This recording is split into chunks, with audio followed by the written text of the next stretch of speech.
أعوذ بالله من الشيطان الرجيم. بسم الله الرحمن الرحيم.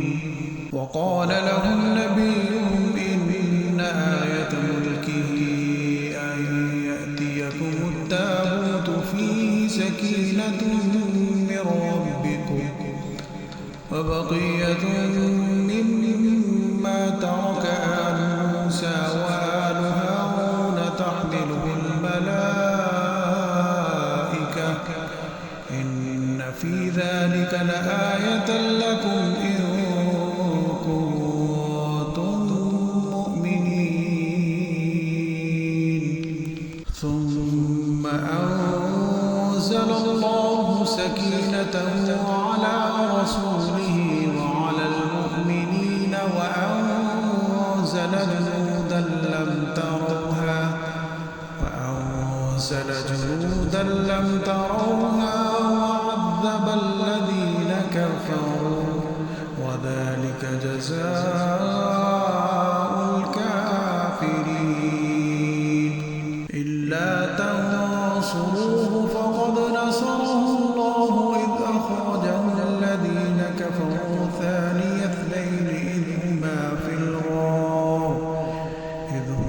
في الغار إذ يقول لصاحبه لا تحزن إن الله معنا فأنزل الله سكينته عليه وأيده بجنود لم تروها وجعل كلمة الذين كفروا السفلى وكلمة الله هي العليا والله عزيز حكيم.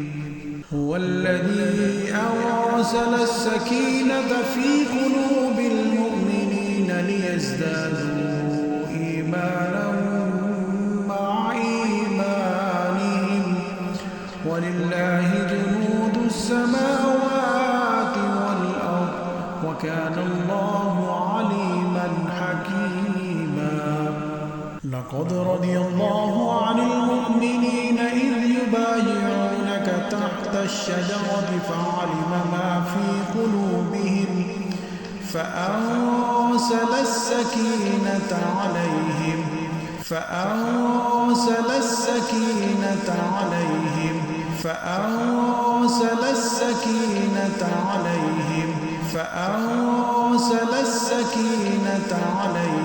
وأثابهم فتحا قريبا.